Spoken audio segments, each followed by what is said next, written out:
So I started to ask myself, well, what is it that all individuals need? Not just, athletes, not just coaches, not just leaders, but what do all individuals need in order to optimize themselves?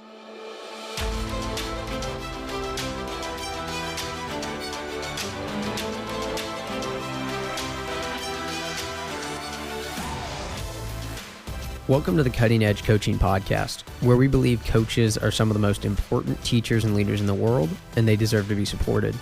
I'm your host, Luke Gromer, and every week we're bringing you conversations with coaches, experts, and leaders from across sports that will give you practical ideas and strategies that you can apply in your coaching to develop high-performing teams and high-character people. Coaches, welcome back to the podcast.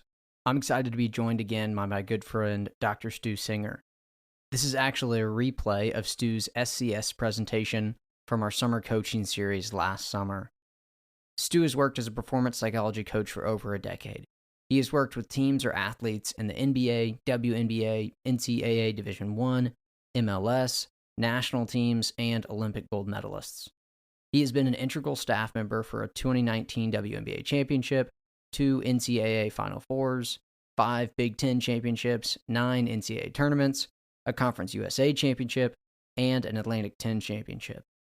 His most notable work includes his roles with the Washington Wizards, Washington Mystics, University of Maryland, Ole Miss University, Rice University, and multiple individual athletes from around the world's top leagues. His approach focuses on teaching and providing mental performance skills for athletes that have the pressures of competing at elite levels of sport. This episode's a little different because it's Stu's presentation from our summer coaching series last summer, so I won't be asking him questions. We'll just be going through the presentation that he shared with coaches. He dives into how we as coaches and our athletes can thrive under pressure. If you enjoy this episode and you want to grab a copy of the podcast notes, like always, you can go to cuttingedgecoach.com/podcast or click the link in the show details to download a free PDF of notes from this episode or any episode. And if you're interested in learning more about how we support coaches, you can check out the links in the show details as well. Now to my conversation with Dr. Stu Singer. Enjoy the episode. As Luke said, I am fortunate enough by training and trade to be a sports psychologist, and as you may even be able to see in the background, I am on site down in Washington, D.C. I work with the Mystics and the Wizards. So we have draft workouts going on right now at the facility for the NBA side. And then last night we just beat Phoenix on the WNBA side. So I am literally right now in the thick of it. And so Luke, if you can push the slide forward. When I was thinking about this topic and specifically on why this topic, one of the things that I realized is that over my years, I've begun to understand that my job is only going to be as impactful as the environment allows it to be. So I'm fortunate. I love the work that I do here with this organization, because the environment is solid. Does not mean it's perfect all the time. Doesn't mean everybody's happy all the time. But the environment allows me to work individually with our players and help them go potentially from their good to their great.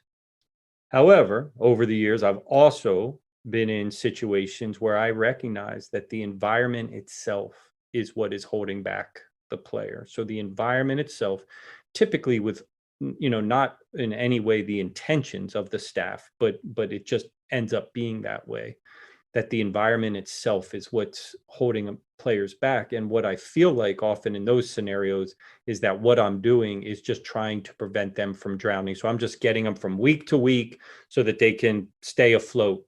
But it's really hard to get them to advance in that scenario. So I started to ask myself, well, what is it that all individuals need? Not just, athletes, not just coaches, not just leaders, but what do all individuals need in order to optimize themselves? And so, Luke, if you could. And what happened is that it became clear to me that the best way that I can begin to optimize environments is that can I first try to elevate the understanding of the leaders of that environment, so the staff within those environments.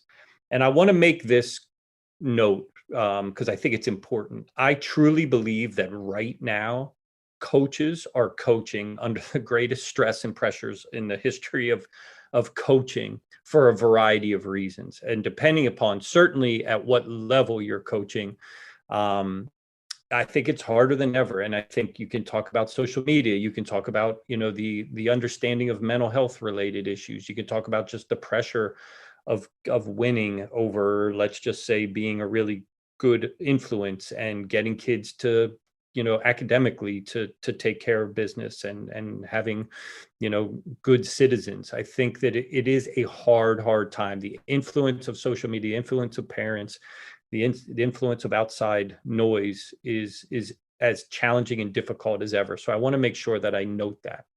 Because of it, I've had a number of coaches, whether it be in the organizations that I already work in and or individual coaches that reach out and recognize that they want to take care of their own mental skill development. And I want to be very clear, mental skill development, like there's reps that we can do to be at our best mentally, because at the end of the day, when you're on the sideline, I don't care what sport it is, you're performing too. That's your performance. How you show up, how you act, what mood you're in, how you interact with players, how you interact with referees, all of that stuff is you performing. So how have you attended to you getting better at your performance and doing it in a way that feels good for you, right? Because sometimes coaching doesn't always feel wonderful. And I think we've always accepted the idea that physical wellness, physical fitness is part of performance. I don't think we've done as good a job over the years as accepting that the idea of that mental wellness, mental fitness is also part of the equation. I think we're getting much better with it now, which then just adds yet another layer of complication to the world of coaching as it is. My feeling on this is that the idea that I'm proposing today is based on the idea of development from the inside out.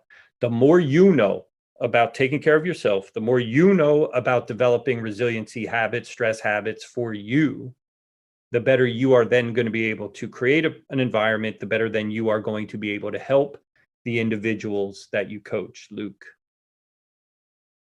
So I want to start real quick. I'm going to do this super fast. Like this within itself is often its own session with some of the teams that I work with, but I'm going to try to do this pretty quick just for the essence of time.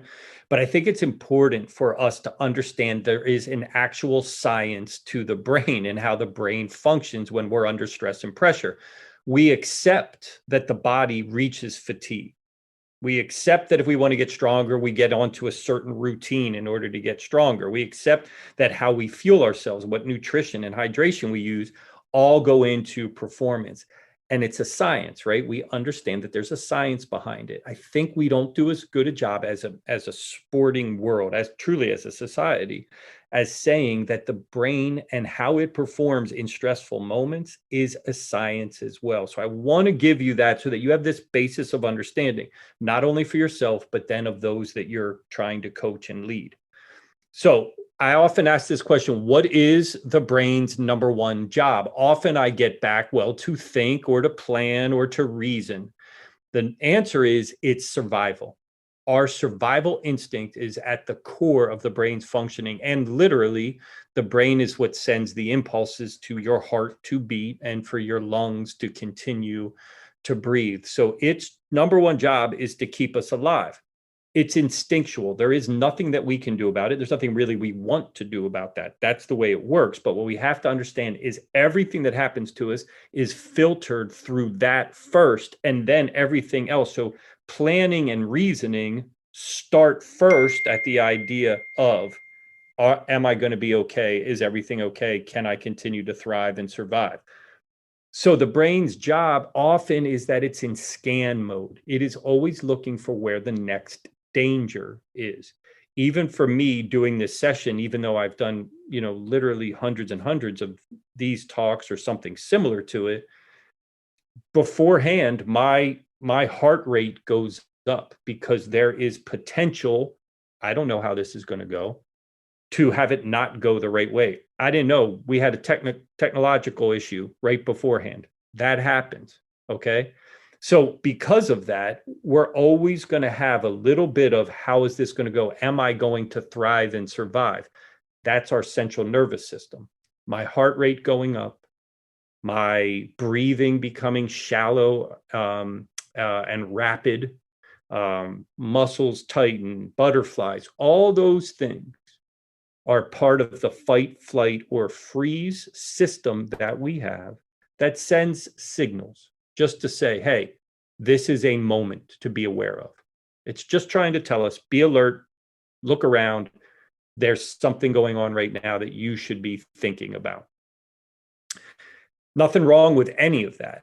It's how we learn to regulate it. But that's just our system working normally. It's just your player's system working normally. If you feel it before a big game, just your system working normally, nothing wrong. There are multiple regions of the brain, but there are two in particular that I focus on with all of my clients that I work with. The first one is the amygdala. It is known as the fear or emotion center of the brain. It is highly reactive. It is rapid, very, very fast, very, very powerful. It's very reactive. The other region of the brain that's in conjunction with the amygdala is called the prefrontal cortex. It's known as the command and control center of the brain.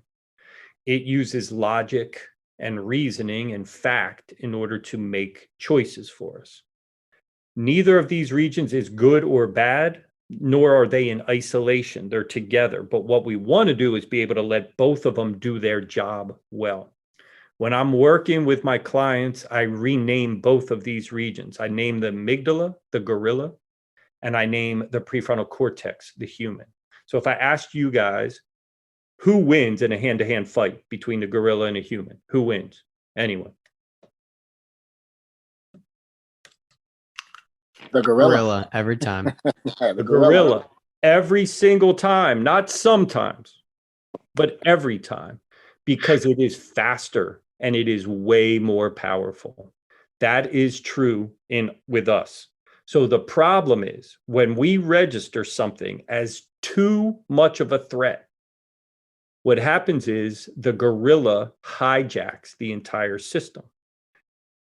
It's not the end of the world, but we can learn to regulate it. So when I talk to my athletes and my coaches, we talk about it like this. If you're hijacked, your gorilla is way up here. He's active. He is reactive. He is choosing everything, but it's very highly emotional. So he's way up here. And in that case, the human is down here. Through training, we can get to the point where we learn how to chill out our gorilla and we learn how to increase our human's strength. There always is going to be a gap. And again, that's the survival instinct that we don't actually want to change. We can't change it if we wanted to anyways, but we can close the gap so that we're not as hijacked by the gorilla, even in stressful moments. We're going to talk about some of those things, but I want you to think in those terms. The other thing that we should think about is that the brain and the mind are not the same. The brain, if you think about it like this, it's your hardware. It's your phone, okay? The mind is your operating system. Now, you and I can have the same exact phone, but if I don't update my operating system, but you do increase or update your operating system, your hardware is going to work better. What we do is we try to upgrade the operating system. I'm going to talk to you guys, and I certainly talk to the people that I work with around the idea of how do we upgrade our operating system. That's all the work that we do. It's not more complicated than that, but on the other hand, it's not super easy to accomplish. So it does take work. But like the body, we can train the mind. Go ahead. So there are 4 universal triggers to that reactiveness that we feel, that we experience. 4 universal triggers. I don't care who you are, these triggers exist. One is uncertainty. Like I said, every single time that I show up to speak to a group, I don't know how it's going to go for sure. Again, I had no idea we were going to have a little bit of technical difficulty to start this off. You got to learn to live with it. You have to be able to respond in that moment. But the idea that that could bother me prior is no big deal. It's probably pretty typical. And my mind's going to be like, what are some of the things that I don't know are going to happen? That's why when we go into competition, even if we think we're going to win by 50 going into competition, depending upon the sport, we still might be like, man, I still have butterflies. Why? Because we certainly don't know how it's going to end. We think we should, but we don't know. The next is when all eyes are on me. I'm being observed. I'm being watched, right? So it makes sense that our players are nervous before a game because they're being observed. They're being watched. They're being evaluated. 3 is change, when it's something is new or different. That could be as simple as literally playing surface. It could be as simple as somebody that we thought was going to be available for that game, all of a sudden in pregame warmups goes down, and now we have to have a new starting lineup. Any kind of change can throw us off and trigger our fear reaction. And then lastly, struggle. If we know something's going to be challenging, that we may or may not be able to do it, that even if we can do it, we potentially are going to look awkward at first when we do it. So if you think about that, think about all 4 of these. Are they present in the world of sports? Oh, yeah. Clearly they are. All 4 of them are almost every day present in the world of sport. So again, I just want to make it clear, this isn't about, in any way, shape, or form, the fact that these things trigger us. They will. They're present. It is about how we learn to regulate these things better. All right, so way oversimplified, and I'm saying this up front, way oversimplified. If we learn how to master our attention, so all the work I do is teaching our athletes or my clients how to master their attention, or at least work at getting better and better at what they pay attention to, we can begin to develop some level of mastery of the mind. So remember this phrase, what we pay attention to grows. The good and the bad is that if we pay attention to good things, healthy things, literally those things begin to grow. They begin to develop. If we're paying attention to the negative, however, then that's what begins to manifest itself. So if you find yourself thinking, man, athletes today, they're not the way we were. Man, parents today are different than what they were when we were playing. My parents didn't do this, blah, blah, blah, blah, blah. That becomes your place of attention. That becomes your experience of what coaching is. Now, am I saying that there isn't differences between how we were taught or how it was back in our day or not? No, I'm not saying that. I think it is different. And I do think it's probably adds challenge. What I'm saying is I don't control that. And so I'm going to try to attempt to think about what I do want to give my attention to. There was a brilliant psychologist from the early 20th century. And I love this quote. He said, our life experience becomes what we've given our attention to, whether by choice or by default. We are paying attention to things, whether or not we know it. We're always paying attention to something. And we do have some choice as to what it is. But if we let it go by default, that will become our life's experience, not just our experience as coaches, but our life experience will be hijacked by whatever it is by default, because we're not being intentional about where we're choosing to place our attention. All right, so what are the places that we're looking for? Specifically, we are looking for these 3 things, and I've developed these 3 things over the last probably decade of working with my athletes. These are core principles. There's no way around these things. First and foremost, play in the present, perform in the present. Spend your time as often as you can being present in this moment. right here, right now, what all of us have is this, what we're doing right now. If you are thinking about what happened earlier today, if you are worried about what you're doing later today, you are no longer present. And I will tell you, there's potential that either fear or anxiousness, or at least some stress, will come up because you're not here. You're not locked into this moment. We are either typically pre-playing or replaying, meaning, man, I can't believe we did this, or I did this, or I said this, or what if we do this, or I do this, or I say this, or we don't perform this way, we don't win. If you hear anything that sounds like what if questions, then you know that you are already in the pre-play. You are predicting the what if, and once we are in the prediction of what if, we will feel anxiousness. 2, give our attention as deeply as we possibly can to what we have control over. And what we have control over is actually very little. But what we also do have more control over is the idea of process. Can we get really good at understanding the things that make us good without guaranteeing outcomes? Everything that I do with my athlete clients or my coach clients is focused on this idea. Where do you have the greatest impact? We create this idea of best self. What are you? Who are you when you're at your absolute best?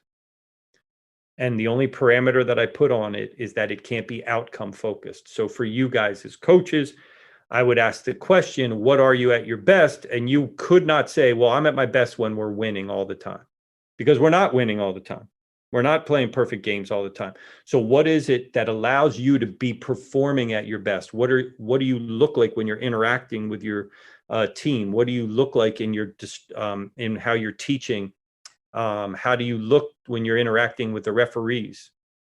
How do you carry yourself? What's your mood like? These are the things that are in your best self. After that, we don't really have a lot. So we can put ourselves in position for success, but we don't guarantee success.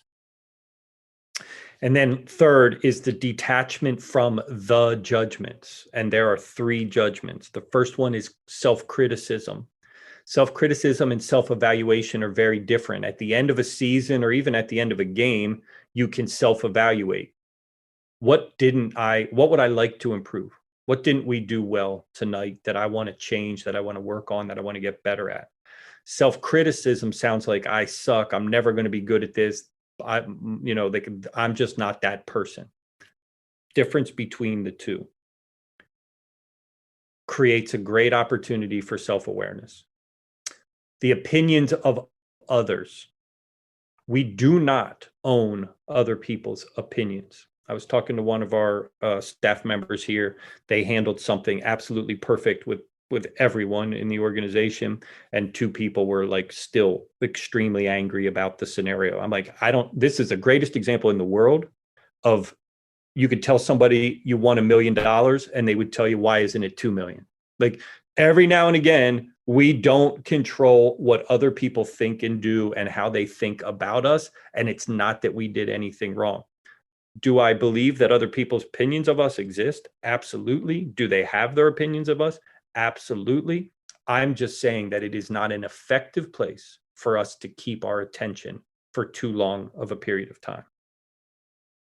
And then lastly, comparison. Comparison's the thief of joy. We will always lose the comparison game because there is always someone that looks better, does things better, speaks better, moves better, knows more. Like, it's a losing game. What we can do, if we're going to compare, is just say, where am I today? Be accepting of that, and can I grow from there? But otherwise, the comparison to others, comparison to other programs, anything, is the thief of joy. And here's the really cool part. As coaches, there's 2 parts to this. One is, it is self-diagnostic. If you feel stress or anxiety, I will guarantee you that one of these is off. You will be in the replay or the pre-play. You will be focused on something that's out of your control, or you will be tied up in judgment. I promise you, often it's all 3, by the way. But it's a way for you to say, man, I don't feel the way I want to feel right now, and do a little bit of a diagnostic check. Which one of these is off?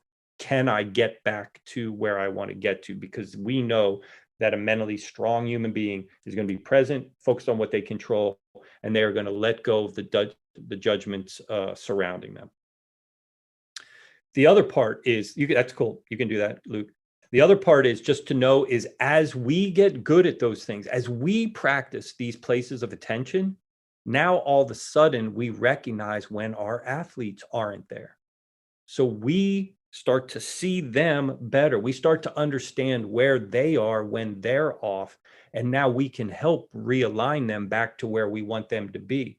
But without this internal awareness of ourselves, it's almost impossible to recognize where they're off. And then maybe more importantly, how to gently get them back there, right? To get them back on track, to remind them, hey, you're focused way out into the future right now. We're not worried about playoffs right now. We're worried about tomorrow's game, period. Nothing else. All right. Simple language like that can change where they place their attention and then how they're going to feel.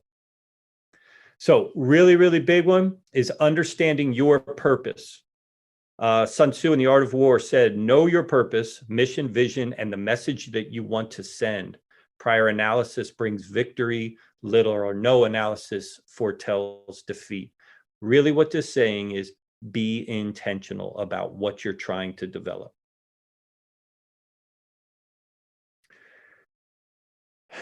I equate this to understanding what style of play that you want to develop for your teams, right? If you just say, I want to win, everybody wants to win. How do you think about winning?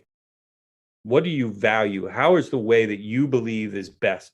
So when you think about your style of play that you choose, now you design practice or training in order to be prepared for that. And you can have somewhat of an idea of whether you're tracking towards that progress, correct? Because you know what you're trying, you know what you want to see. I would say that the same is true of your purpose for coaching. Your purpose for coaching, you have to spend a little bit of time understanding what is it that you truly value about the idea of coaching. If the only thing that you value is the outcome, that's the only thing that you value. And I would say even at the professional level, that we care more than just simply winning, but obviously at the professional level, it is pretty much about winning. But if the only thing that you want is winning, then you'll do whatever it takes. Cheating is not an issue. Steroids would not be an issue, right? Because if the only thing that you value is the win, why not cheat to get it? So we have to have some level of core values. What is it that's really important to me that I want to make sure that we develop, we talk about, we discuss, that we're about and I'm about on a daily basis? And that becomes how I know I don't need a win necessarily to be motivated and feel something that day, that I know we did it the right way. I know we're headed in the right direction. Oh, sorry. Tried to advance it on my own. If you know that your program's doing that, you will feel a level of motivation. You can stay motivated to that even when times are challenging and or you feel like, oh man, it's becoming a little bit mundane in what we're doing. We can still use that to be this thing that directs our vision of where we're headed. And here's the really, I think, the power of having purpose within our coaching and making sure that we are on a daily basis trying to be aligned with it, is that your vision of how this looks on a daily basis now becomes based in this purpose. And when we are in it, our choices become easier. I will say I started coaching at 22. I didn't have I knew coaches that I thought I liked how they coached. I kind of had a vision probably of what I thought good teams look like, but I didn't have purpose. And so when things got challenging, I was like, I don't know what to do because I didn't have anything to rely back on to make my choices with. And so this idea of having something that I can align with gives me clarity now, where I just kind of know what I'm going to use to make challenging decisions with.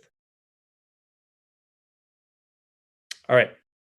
So think about it this way. If you have some self-awareness, if you work on some skills that allow us to regulate your emotions you're more likely to make choices that are best for them, for the people that you lead.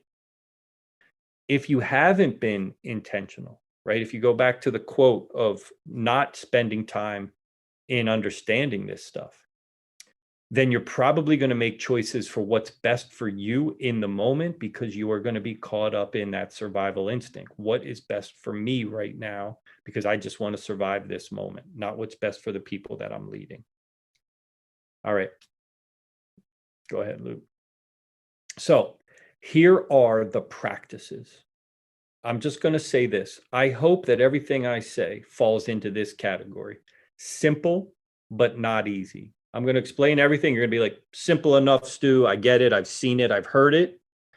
It's not easy to do. And so the hard part is getting to the point where we're using these consistently, like all skill building.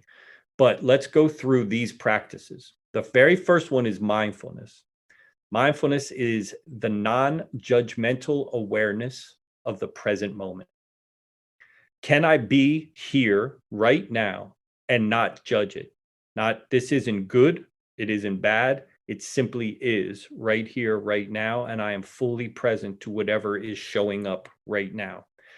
It's the mastery of paying attention with purpose, on purpose. We learn how to do this, and by doing so, we are developing both a practice and application. And I'm going to talk a little bit about how that works. We're going to learn that the judgment, it says the non-judgmental awareness of the present moment. If we take out judgment and we just say, I'm here right now, but I'm not trying to judge it, then we become locked in. Otherwise, we're telling a story about what's happening within the moment. And that story can really change. It allows us to let go of the replays and the pre-plays. So again, being present means I'm going to let the replay, I'm going to stop thinking about the mistake that I made. I'm going to stop predicting what could happen.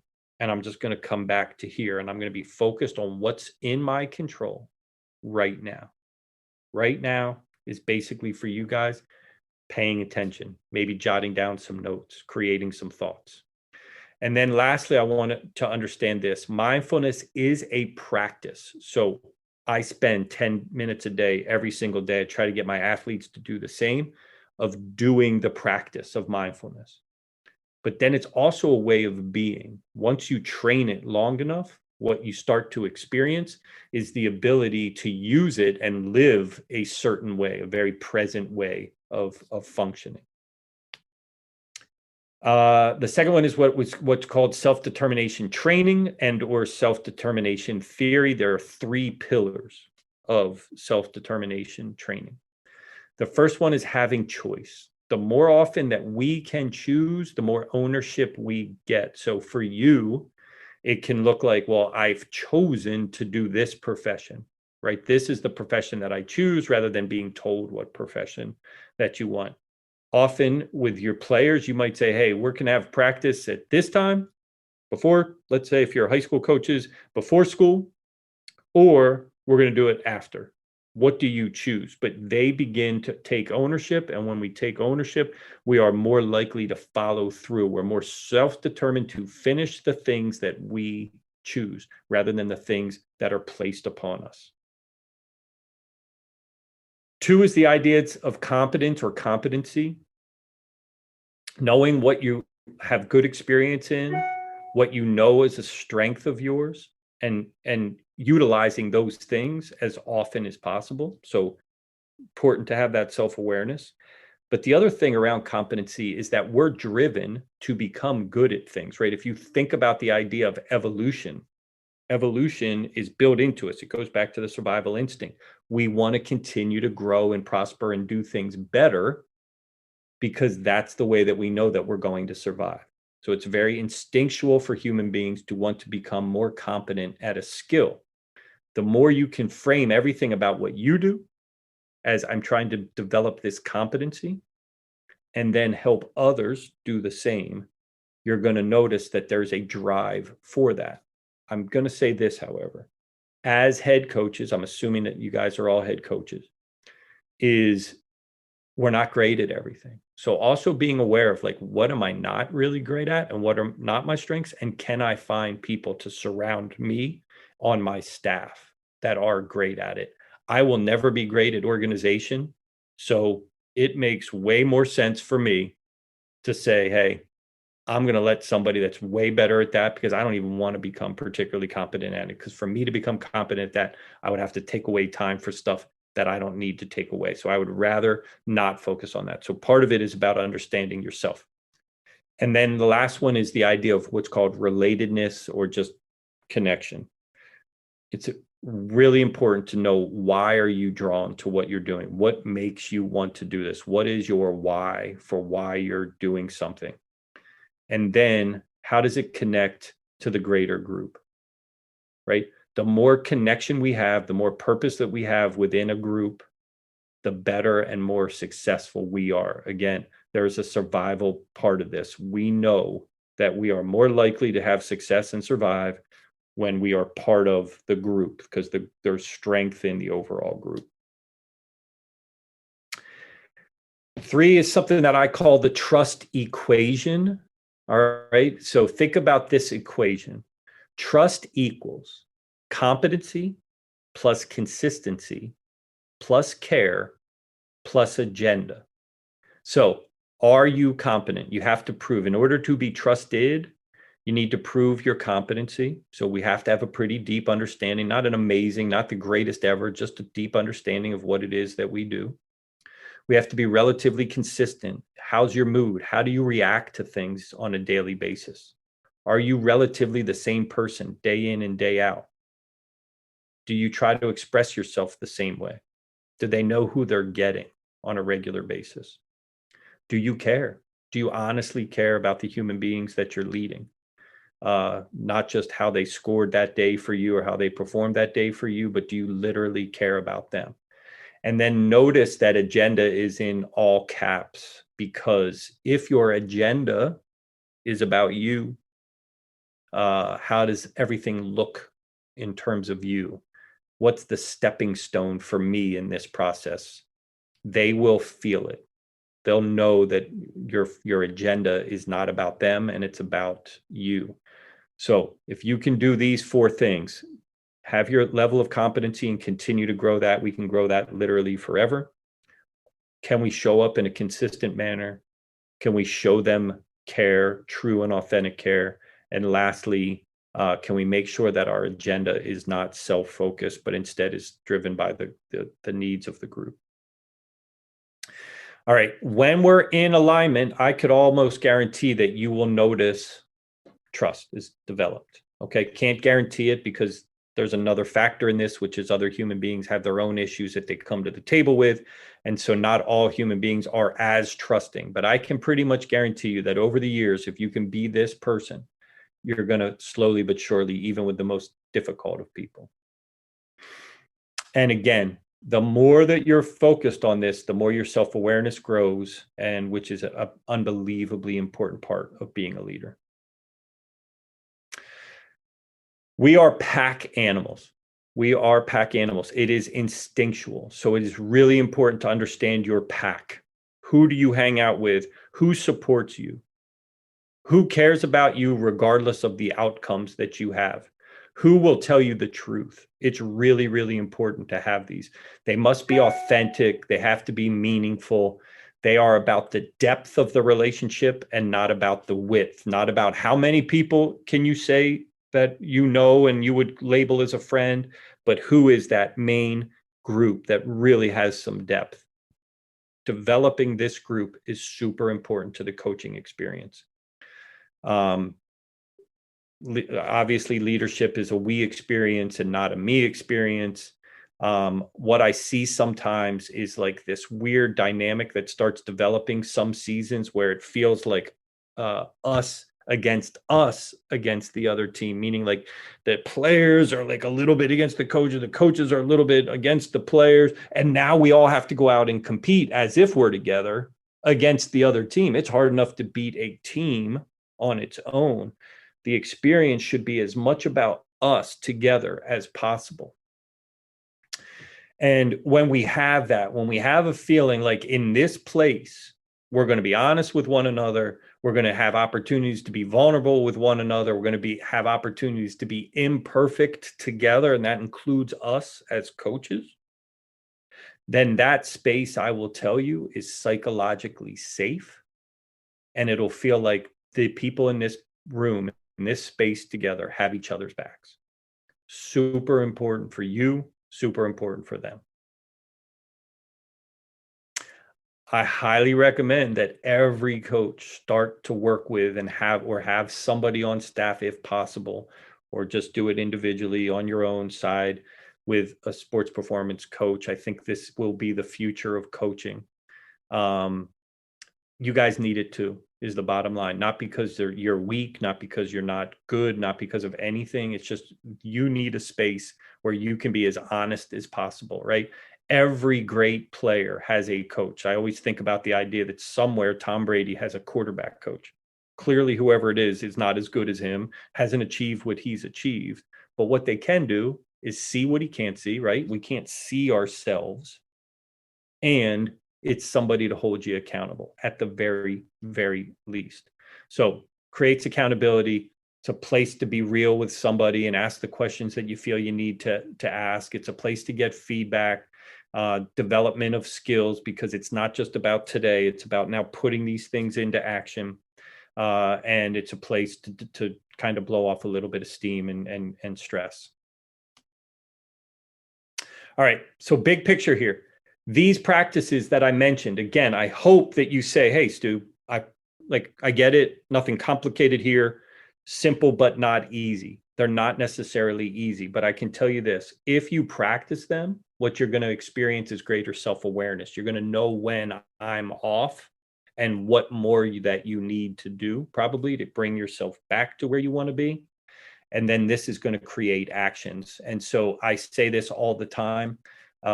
Everything that I do is about being proactive. So we're doing it before potentially we need anything or any breakdown has happened.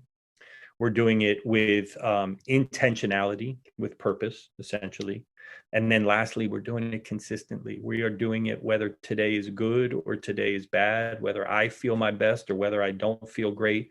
It doesn't matter. I will tell you that every practice in here, I practice personally so that I'm at least putting myself in position to show up at my best. I'm not saying that every time I do show up, I'm at my best. I'm just saying I know that when I'm on these, I'm as good as I'm probably going to be. And so I practice it regardless of whether we're in good times or in bad times. And I can tell you 100% that in particular, when the pandemic hit and I thought, oh my God, like, am I not going to have a job? Am I not going to have work anymore? This is how I provide for my family. There was some moments of anxiousness. And then I just was like, hey, wait a second. I've been doing all this stuff for years. For this moment, essentially, double down on what you've been doing, like stay with it, stay true to it.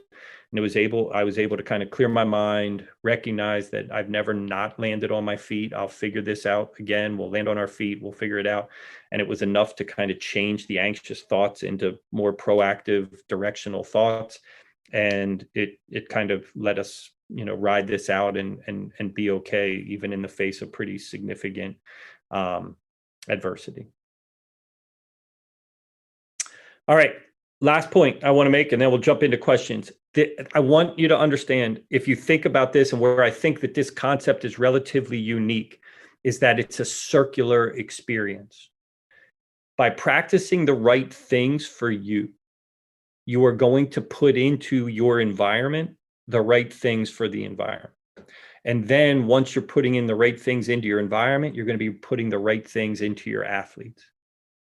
And that's all going to kind of create this space where you're performing, they're performing, the environment itself is this place that we're performing within. And I would bet that when we do this, we're optimizing total performance for everybody that's in it.